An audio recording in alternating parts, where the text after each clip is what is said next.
Assalamualaikum warahmatullahi wabarakatuh. Salam sejahtera untuk kita semua.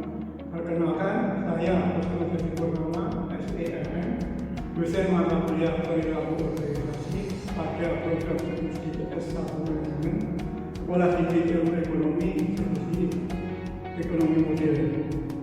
Video ini dibuat untuk melengkapi syarat sertifikasi dosen tahun 2026, yaitu merupakan pernyataan diri dosen dalam unjuk kerja di Dharma perguruan tinggi di bidang pengajaran.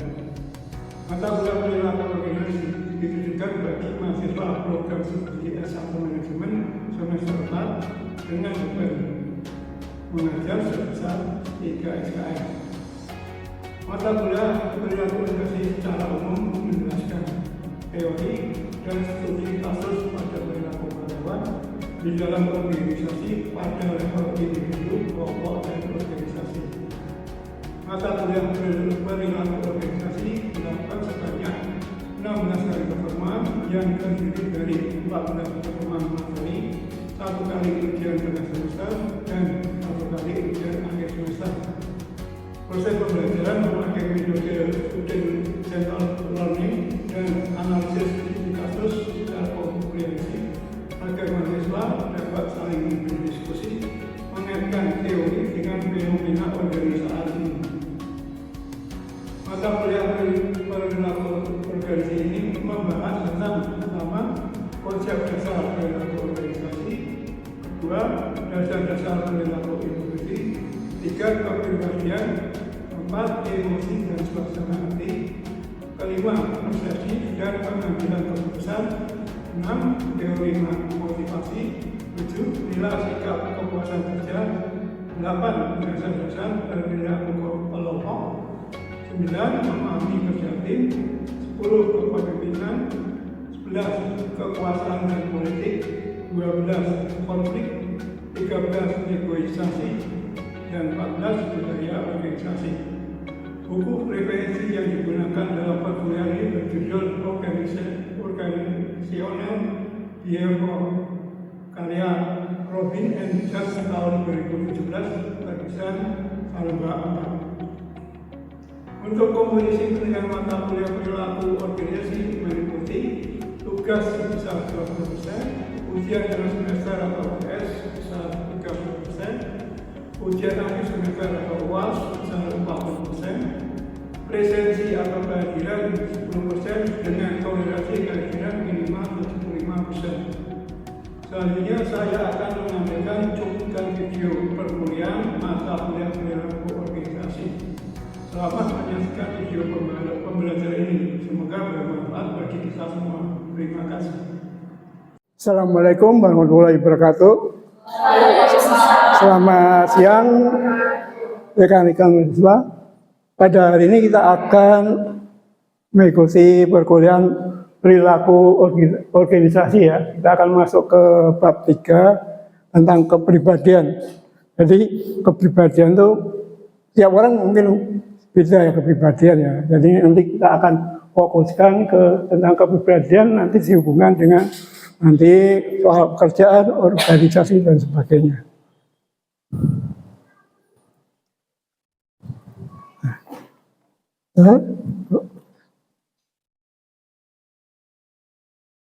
Jadi tujuan pembelajaran ini adalah mahasiswa yang mampu memahami definisi dan faktor personality atau kepribadian. Mahasiswa mampu memahami tentang parameter mengukur kepribadian. Mahasiswa mampu memahami semua penjelasan tentang sifat kepribadian utama ya. Serta yang terakhir adalah mahasiswa mampu memahami tentang teori kecocokan jenis pekerjaan. Jadi pekerjaan itu bisa nanti dihubungkan dengan kepribadian kita ya mungkin. Selanjutnya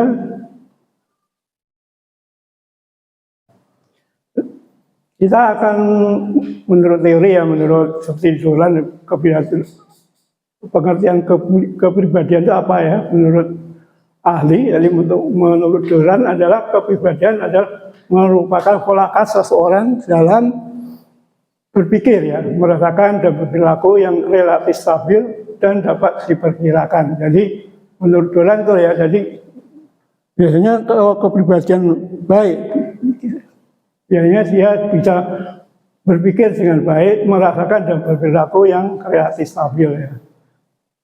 Yang kedua, teori menurut Robbins, yaitu kepribadian merupakan kombinasi ya, cara-cara yang dipergunakan oleh seseorang atau individu dalam berinteraksi dengan orang lain yang dipengaruhi oleh sifat keturunan atau genetik ya dan lingkungan. Jadi kemudian juga dipengaruhi nanti oleh orang tua kita atau nenek kita, itu bisa mempengaruhi kepribadian dari kita.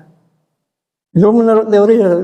Jadi kalau menurut Anda kepribadian itu apa?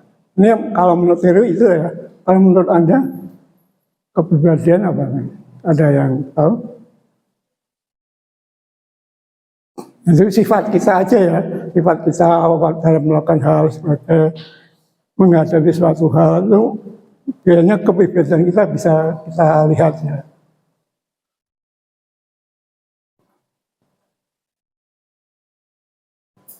Terus kita membahas tentang faktor-faktor penentu kepribadian ya. Ada 3 menurut Stephen dan Timothy, yaitu faktor keturunan, terus faktor ke lingkungan dan kondisi situasional. Jadi kalau faktor keturunan ya, biasanya kita menurut genetik ya DNA kita ya. Jadi kalau mungkin orang tua kita mungkin mempunyai sifat yang baik, mungkin kepribadian kita juga mungkin mempunyai sifat yang baik ya.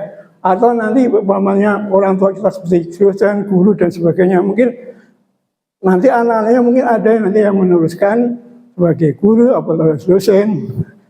Tapi tidak semua ya, tidak semua nanti anak-anak nanti bisa menjadi dosen atau guru. Tapi sebagian ada ya, umpamanya anaknya ada 4, mungkin 1 atau 2 bisa menjadi guru atau dosen. Jadi menurut Dolan, menurut ini ya,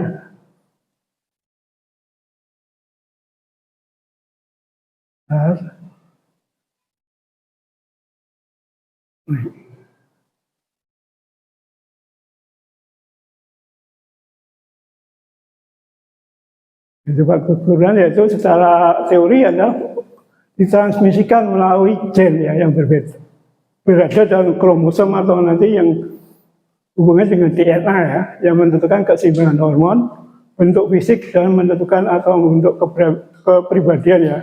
Jadi faktor-faktor genetik bisa nanti menurun kita dari musik kita, wajah kita, mungkin ada kecocokan dengan hubungan hidung, telinga dan sebagainya. Itu masuk dalam faktor keturunan dalam kepribadian kita.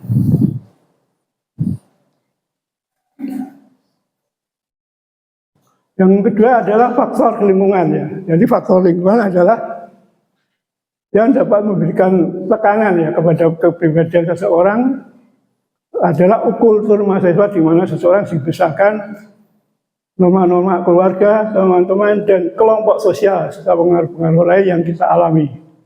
Kebudayaan di mana kita dibesarkan dan pengkondisian awal kita mempengaruhi kepribadian kita. Jadi faktor lingkungan juga sangat penting ya dalam menumbuhkan kepribadian kita ya. Jadi tergantung nanti kalau pergaulan kita dengan orang baik mungkin akan ikut baik. Lalu kalau yang tidak baik nanti juga akan mengikuti yang tidak baik. Serta nanti lingkungan di suasana di rumah, suku dan sebagainya itu ada perubahan-perubahan kepribadian juga ya, seperti nanti dari suku Batak nanti lama di suku Jawa nanti juga ada perubahan ya, yang sifatnya keras nanti bisa menjadi lembut dan sebagainya.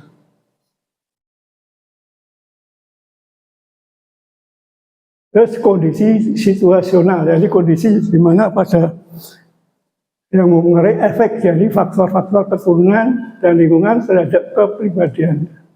Di mana kepribadian seseorang meskipun relatif stabil dan konsisten, namun dapat berubah pada situasi-situasi yang berbeda ya. Jadi situasional bisa nanti keadaan kita ada seperti pergolakan, perperangan dan sebagainya, bisa kita merubah kepribadian kita dari keras, dari lembut menjadi keras, atau sebaliknya dari keras menjadi lembut. Karena situasional itu juga sangat mempengaruhi perubahan kepribadian kita. Itu ya yang untuk sampai di sini yang ditanyakan. Belum ada ya.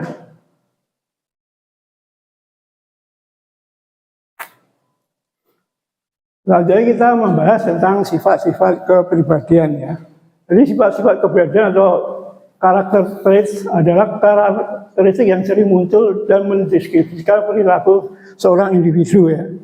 Jadi dalam suatu perilaku organisasi, biasanya ini sangat berguna bagi banyak manajer ya untuk memilih karyawan dan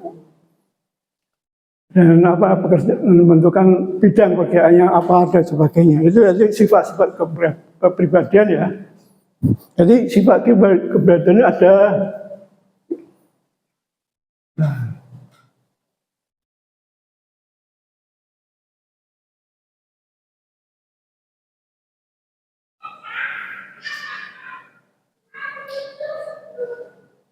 ada cara pengukurannya. Jadi pengukuran kepribadian ada 5, ada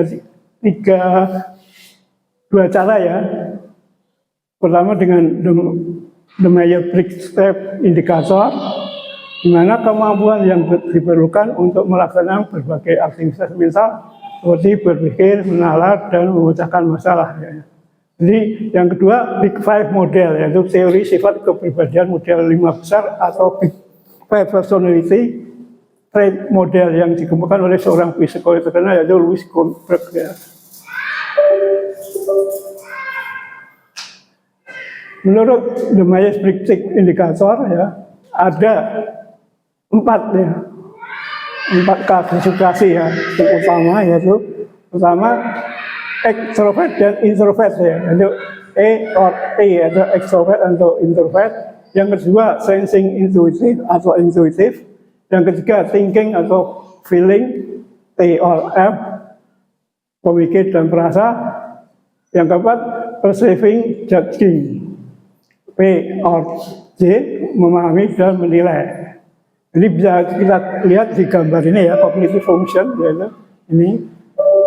Jadi dari 4 klasifikasi ini bisa dikembangkan menjadi 16 tipe kepribadian ya. Jadi bisa dikombinasikan nanti seperti hasilnya seperti yang terlihat di ini. Tabel apa ini ya, grafik ini ya. Jadi secara umum ya, yang termasuk introvert atau extrovert ya, termasuk dalam tipe interaksi sosial. Jadi dari sekian ini ada yang masuk extrovert, ada extrovert itu ada yang mungkin dia mudah bergaul dan sebagainya. Kalau introvert ada. Tuh, jadi introvert itu biasanya orangnya suka menyendiri dan sebagainya. Terus yang kedua, sensing intuitif ya, dalam memperoleh informasi. Jadi dalam memperoleh informasi kita bisa, kemudian kita bisa melalui sensing, melalui alat pencarian ya, googling biasanya ya, atau melalui intuitif dari perasaan kita. Jadi untuk mencari informasi ya, bisa melalui seperti kita sering pakai googling ya, jadi masuk dalam sensing. Setelah intuitif itu biasanya pikiran kita bisa ini bisa cari di sini-sini, jadi tidak harus pakai googling, tapi bisa dia mencari hal yang mungkin dia sudah merasakan hal tersebut ya, masuk intuitif ya. Terus dalam membuat keputusan ya, ada yang memakai feeling ya, perasaan. Ada yang memakai thinking ya, jadi dia memperhitungkan ya dalam melakukan keputusan itu, dia mengukur ya, menghitung dan sebagainya. Dan yang keempat, gaya pengambilan keputusan ya. Ada yang perseptif, ada yang mental ya. Ada yang perseptif adalah orang yang Biasanya dia memerlukan ya masukan-masukan yang orang lain. Kalau judgment itu biasanya dia memutuskan sendiri. Jadi ini ada namanya INTJ. Ada keterangan dari itu adalah INTJ. Jadi INTJ itu visioner ya, memiliki pikiran asli dan dorongan kuat atas gagasan dan tujuan. Terus ESTJ, pengorganisasi, realistik, logis, analitik, dan tegas ya. Dan yang terakhir ENTP, penggagas, inovatif, individualis. Jadi yang termasuk tadi ya, jadi ENTP itu bisa masuk ini introvert ya dia, dan biasanya masuk ke judgment juga.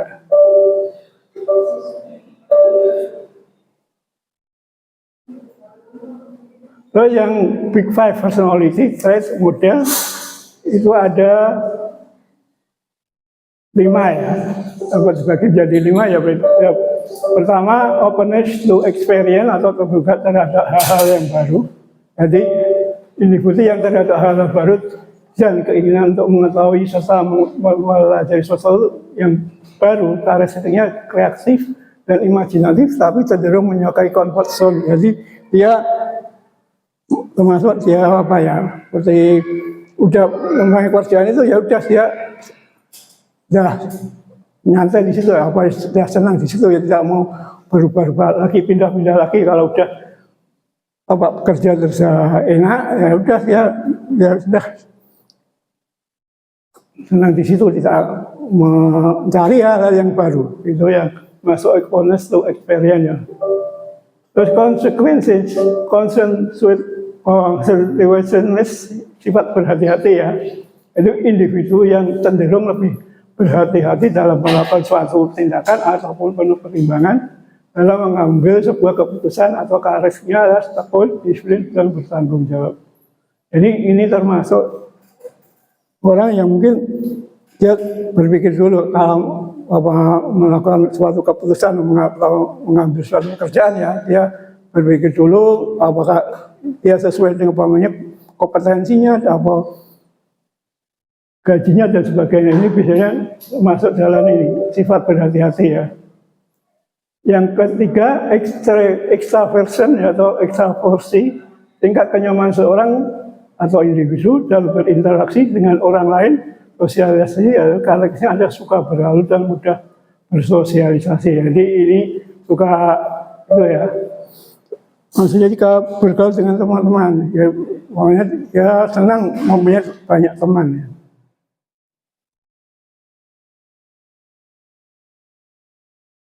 Selanjutnya kita masuk ke Big Five model mempengaruhi perlakuan organisasi ya. Jadi sifat 5 besar yaitu sifat stabilitas emosi, yaitu mengapa itu relevan lebih sedikit ya, dan apa yang dipengaruhinya ya.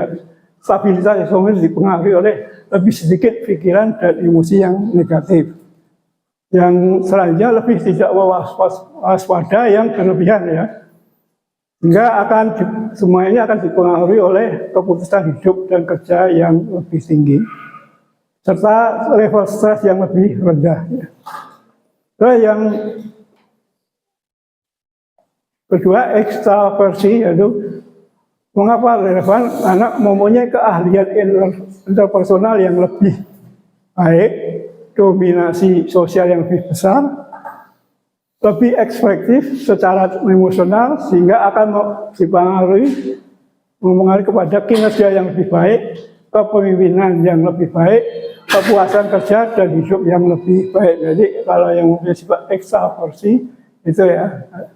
Kalau yang keterbukaan ya, mungkin relevansinya adalah lebih meningkatkan pembelajaran, lebih kreatif, lebih fleksibel dan otonom ya. Sehingga akan dia mempengaruhi pada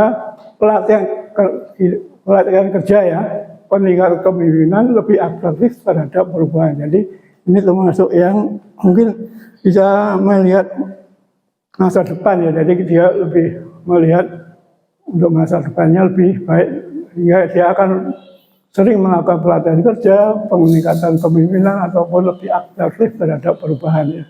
Terus keramahan, beliaunya adalah ideal lebih disukai, lebih patuh dan taat ya. Jadi kinerja yang biasanya ada kinerja lebih baik, level perilaku menyimpang yang lebih rendah. Jadi ini biasanya posisinya jarang ya dia jadi pemimpin ya, karena dia mungkin senang menghormati yang lebih penting ya, lebih tinggi jabatannya ya. Terakhir kehati-hatian, itu lebih banyak usaha dan persistensi atau kesungguhan, lebih terdorong dan disiplin, serta lebih teratur dan terencana. Sehingga ini bisa dipengaruhi oleh kinerja yang lebih baik, kepemimpinan yang lebih baik, dan umur yang panjang. Lokus kendali. Jadi lokus kendali adalah tingkat keyakinan individu terhadap penentuan nasib mereka. Jadi kalau ini adalah kebijakan dia bisa mengendalikan diri sendiri ya. Jadi untuk menentukan nanti masa depannya gimana, dia bisa mengendalikan diri sendiri sehingga akan menghasilkan hasil yang lebih baik atau lebih jelek itu tergantung dia. Jadi bisa mengontrol diri. Terus yang ketiga narsisme. Jadi narsisme merupakan rasa berlebihan diri serta cenderung menjadi arogan, membutuhkan pengakuan berlebih dan mengungkapkan diri sendiri. Jadi kalau narsisme, jadi orang yang narsis itu orang yang senangnya ya seperti pelawak itu kan senangnya narsisme ya, menjelekkan orang lain, orang lain ya. Jadi bukan diri sendiri, tindakan orang lain dibuat sebagai kontennya dan sebagainya, itu masuk dalam kondisi narsisme ya. Terus yang keempat, risk taker adalah pengambil risiko, merupakan keberanian yang dimiliki oleh individu untuk mengambil risiko ya, dan kesempatan agar menghasilkan kerja tinggi serta disesuaikan dengan tuntutan pekerjaan. Contohnya seperti ini, mengambil risiko tinggi biasanya adalah yang menghasilkan prestasi kerja yang lebih efektif untuk seorang pialang saham ya. Jadi kalau seorang pialang itu mempunyai pengambil risiko ya, biasanya mungkin dia mengambil saham ini, mungkin dia akan mendapatkan keuntungan besar atau mendapatkan kerugian juga ya. Jadi yang termasuk dalam mistake itu semua pialang taker, pialang saham ya. Yang kelima, self monitoring ya, memantau diri, yaitu kemampuan seorang individu untuk menyesuaikan ya perilakunya dengan faktor-faktor situasional eksternal. Jadi memiliki prestasi kerja yang lebih baik dan berpulang lebih besar menjadi pemimpin. Dan yang kedua, memiliki jenjang karir yang dinamis, menerima lebih banyak promosi. Jadi ini yang mungkin kebiasaan yang mungkin meniti karir dari bawah ya, sampai dia nanti bisa menjadi pemimpin. Jadi dia bekerja lebih baik dan lebih baik terus. Jadi ini masuk dari self monitoring ya. Yang terakhir, teori kecocokan di pekerjaan. Jadi ada ya ini tipe untuk yang tipe realistis, yaitu kepribadiannya sebenarnya pemalu, stabil dan praktis. Biasanya pekerjaan yang diambil biasanya mekanik, petani, kerja, perakitan ya. Jadi ini yang kedua investigatif, lalu orang yang analitis, mandiri, biasanya ahli biologi, ekonom, ahli matematika. Ini secara teori ya, sosial, kooperatif, mudah bersosialisasi. Pekerjaan biasanya ada pekerja sosial, guru, konselor. Yang keempat, konvensional, yaitu orang yang keberaniannya efisien, tidak luas, praktis ya. Jadi biasanya adalah manajer, akuntan, atau talent ya. Enterprising atau giat, ambisi, energik, pengacara atau menjadi pengacara, penjual. Nah, yang terakhir artistik ya, misalnya ini dunia sendiri tidak praktis, tidak praktis dan apa lagi? Tidak praktis dan idealis ya, contohnya tukang cat, pemusik, penulis dan sebagainya. Untuk teori ini untuk saat ini bisa dipakai enggak ini? Karena pada keadaan sekarang ini mungkin ini secara teori ya, kalau secara mungkin pas ya, tapi kalau diterapkan seperti sekarang ya mungkin ada tidak ada kecocokannya juga ya. Jadi ini adalah cuma teori ya. Jadi nanti kepribadian kita bisa menelaah aja kepribadian kita dari teori-teori tersebut, kita bisa menelaah kepribadian kita tuh gimana. Enggak dalam menentukan suatu pekerjaan atau mengambil keputusan, ya nanti bisa merujuk dari ini teori-teori kepribadian ini. Kesimpulan dari ini materi hari ini adalah kepribadian adalah pola pikiran, perasaan, dan perilaku yang khas dan konsisten yang membedakan seseorang dari orang lain, mencakup cara individu berinteraksi dengan dunia dan merespon situasi. Itu ya untuk materi hari ini. Ada yang tanyakan? Tidak ada. Kalau tidak ada, kita akhiri untuk pertemuan ini. Terima kasih. Wassalamualaikum warahmatullahi wabarakatuh.